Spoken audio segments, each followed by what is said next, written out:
ವರದಕ್ಷಿಣೆ ನೀಡುವಂತೆ ಪೀಡಿಸಿ ಹೆಂಡತಿಗೆ ಕಾನ್ಸ್ಟೇಬಲ್ ಕಿರುಕುಳ ನೀಡಿದ್ದಾನೆ. ಬೀದರ್ನ ಚಿಟಗುಪ್ಪ ಮೂಲದ ಕಾನ್ಸ್ಟೇಬಲ್ ಮಚೇಂದ್ರ ವಿರುದ್ಧ ಕಿರುಕುಳ ಆರೋಪ ಕೇಳಿಬಂದಿದೆ. ದರ್ಶನ್ ಸ್ಟೈಲ್ನಲ್ಲಿ ಮಾಸ್ ಡೈಲಾಗ್ ಹೊಡೆದು ಪತ್ನಿಗೆ ಟಾರ್ಚರ್ ಕೊಡ್ತಾ ಇದ್ದಂತೆ. ಯುವತಿ ಪೋಷಕರು 30 ಲಕ್ಷ ರೂಪಾಯಿ ಖರ್ಚು ಮಾಡಿ ಮದುವೆಯನ್ನ ಮಾಡಿದ್ರು. ಕಾನ್ಸ್ಟೇಬಲ್ ಮಚೇಂದ್ರ ಸುಮ್ಮನಾಗಿಲ್ಲ, ನನಗೆ ಇನ್ನೂ ಕೂಡ ವರದಕ್ಷಿಣೆ ಬಂದಿಲ್ಲ ಅಂತ ಕಿರುಕುಳವನ್ನ ನೀಡ್ತಾ ಇದ್ದಾನಂತೆ.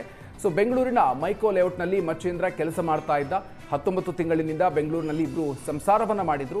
ನಂತರ ಹುಷಾರಿಲ್ಲ ಅಂತ ಹೆಂಡತಿಯನ್ನ ತವರು ಮನೆಯಲ್ಲಿ ಬಿಟ್ಟಿದ್ದ. ಆದರೆ 15 ತಿಂಗಳಾದ್ರೂ ಪತ್ನಿಯನ್ನ ಕರ್ಕೊಂಡು ಹೋಗೋದಕ್ಕೆ ಹಿಂದೇಟು ಹಾಕ್ತಾ ಇದ್ದ.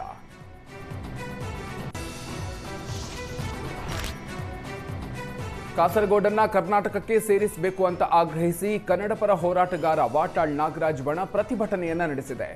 ಲೋಕಭವನಕ್ಕೆ ಮುತ್ತಿಗೆಗೆ ಯತ್ನಿಸಿ ಸರ್ಕಾರಕ್ಕೆ ಸಂದೇಶ ನೀಡಿದೆ. ಕಾಸರಗೋಡು ನಮ್ಮದು, ಕರ್ನಾಟಕಕ್ಕೆ ಕಾಸರಗೋಡನ್ನ ಸೇರಿಸಿ ಅಂತ ಘೋಷಣೆ ಮೊಳಗಿಸಿದೆ. ಲೋಕಭವನಕ್ಕೆ ಮುತ್ತಿಗೆಗೆ ಯತ್ನಿಸ್ತಾ ಇದ್ದಂತೆ ಕನ್ನಡ ಹೋರಾಟಗಾರರನ್ನ ಪೊಲೀಸರು ವಶಕ್ಕೆ ಪಡ್ಕೊಂಡಿದ್ದಾರೆ. ಪ್ರತಿಭಟನೆ ಬಳಿಕ ಪ್ರತಿಕ್ರಿಯಿಸಿದ ವಾಟಾಳ್ ನಾಗರಾಜ್, ಕಾಸರಗೋಡನ್ನ ಕರ್ನಾಟಕಕ್ಕೆ ಸೇರಿಸಲೇಬೇಕು, ಎಲ್ಲ ಪಕ್ಷದವರು ಈ ಬಗ್ಗೆ ಧ್ವನಿ ಎತ್ತಬೇಕು. ನಾವು 15 ದಿನದ ಒಳಗೆ ಕಾಸರಗೋಡು ಹೆದ್ದಾರಿಯನ್ನ ಬಂದ್ ಮಾಡ್ತೀವಿ ಅಂತ ಹೋರಾಟದ ಕುರಿತು ಕರವೇ ಸೇರಿದಂತೆ ಇತರ ಸಂಘಟನೆಗಳ ಜೊತೆಗೆ ಚರ್ಚಿಸ್ತೀವಿ ಅಂತ ಸ್ಪಷ್ಟನೆ ನೀಡಿದ್ರು.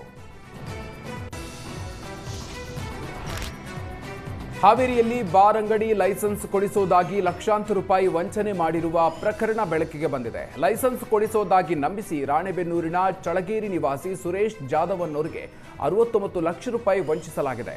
ದಾವಣಗೆರೆಯ ರಾಜೇಂದ್ರ ಎಂಬಾತನಿಂದ ವಂಚನೆಯಾಗಿದ್ದು ಸೈಬರ್ ಕ್ರೈಮ್ ಠಾಣೆಯಲ್ಲಿ ಪ್ರಕರಣ ದಾಖಲಾಗಿದೆ. ರಾಜೇಂದ್ರ ತೋರಿಸಿದ ನಕಲಿ ಲೈಸೆನ್ಸ್ ನೋಡಿ ಸುರೇಶ್ ಮರುಳಾಗಿದ್ದ. ರಾಜೇಂದ್ರ ಆಕೆ ಒಟ್ಟು 69 ಲಕ್ಷ ಹಣವನ್ನ ನೀಡಿದ್ರು. ಆದರೆ ರಾಜೇಂದ್ರ ಹಣವನ್ನ ತೆಗೆದುಕೊಂಡು 2 ವರ್ಷಗಳಿಂದ ಸತಾಯಿಸ್ತಾ ಇದ್ದಾನೆ. 2 ವರ್ಷಗಳಿಂದ ನ್ಯಾಯಕ್ಕಾಗಿ ಹೋರಾಡ್ತಾ ಇರುವ ಸುರೇಶ್ ಜಾಧವ್ ದೂರು ಕೊಟ್ಟರೂ ಪ್ರಯೋಜನ ಆಗಿಲ್ಲ. ನೊಂದವರಿಂದಲೇ ಪೊಲೀಸರು ಹಣವನ್ನ ಲೂಟಿ ಮಾಡಿರುವುದಾಗಿ ಆರೋಪಿಸಿದ್ದಾರೆ. ಬೆಂಗಳೂರಿನ ಥಣಿಸಂದ್ರದಲ್ಲಿ ಅಕ್ರಮವಾಗಿ ನಿರ್ಮಿಸಿದ ಕಟ್ಟಡಗಳನ್ನು ಸರ್ಕಾರ ತೆರವುಗೊಳಿಸಿತ್ತು. ತೆರವು ಸಂಬಂಧ ನಾವು ಕದಲಲ್ಲ ಅಂತ ನಿರಾಶ್ರಿತರು ಪಟ್ಟು ಹಿಡಿದಿದ್ದಾರೆ. ತೆರವು ಸ್ಥಳದಲ್ಲೇ ಟೆಂಟ್ ಹಾಕೊಂಡು ವಾಸವನ್ನ ಮಾಡ್ತಾ ಇದ್ದಾರೆ. ರಾಜ್ಯ ಸರ್ಕಾರ ಆದಷ್ಟು ಬೇಗ ಸರಿಯಾದ ವ್ಯವಸ್ಥೆಯನ್ನು ಮಾಡಬೇಕು ಅಂತ ಆಗ್ರಹಿಸಿದ್ದಾರೆ.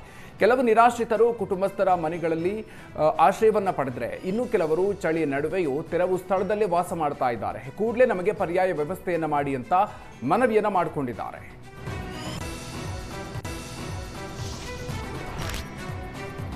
ಕೋಗಿಲು ಅಕ್ರಮ ಲೇಔಟ್ ಪ್ರಕರಣ ಸಂಬಂಧ ಸತ್ಯ ಶೋಧನಾ ತಂಡದಿಂದ ಬಿಜೆಪಿ ರಾಜ್ಯಾಧ್ಯಕ್ಷ ವಿಜಯೇಂದ್ರಗೆ ವರದಿ ಸಲ್ಲಿಕೆಯಾಗಿದೆ. ಸಮಿತಿ ಅಧ್ಯಕ್ಷ ಎಸ್ಆರ್ ವಿಶ್ವನಾಥ್ ಬಿಜೆಪಿ ಕಚೇರಿಯಲ್ಲಿ ರಾಜ್ಯಾಧ್ಯಕ್ಷ ವಿಜಯೇಂದ್ರಗೆ ವರದಿಯನ್ನು ಒಪ್ಪಿಸಿದ್ರು. ಕೋಗಿಲು ಲೇಔಟ್ನಲ್ಲಿ ವಿಶ್ವನಾಥ್ ತಂಡ ಅಧ್ಯಯನ ನಡೆಸಿ ಮಾಹಿತಿ ಕಲೆ ಹಾಕಿತ್ತು. ಇನ್ನು ಸುಮಾರು 108 ಪುಟಗಳ ವರದಿಯನ್ನ ವಿಜಯೇಂದ್ರಗೆ ಸಲ್ಲಿಸಲಾಗಿದೆ. ಸತ್ಯ ಶೋಧನಾ ಸಮಿತಿ ನೀಡಿದ ವರದಿಯನ್ನ ರಾಜ್ಯಪಾಲರಿಗೆ ರಾಜ್ಯ ಬಿಜೆಪಿ ರವಾನೆ ಮಾಡಲಿದೆ.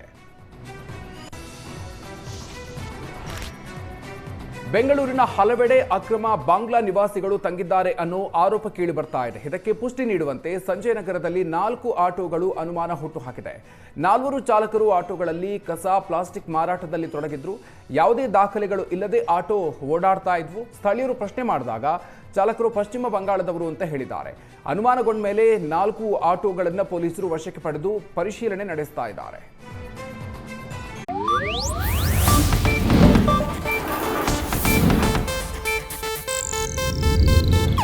ಇದು ಏಷ್ಯಾನೆಟ್ ನ್ಯೂಸ್ ನೆಟ್ವರ್ಕ್ ಪ್ರಸ್ತುತಿ.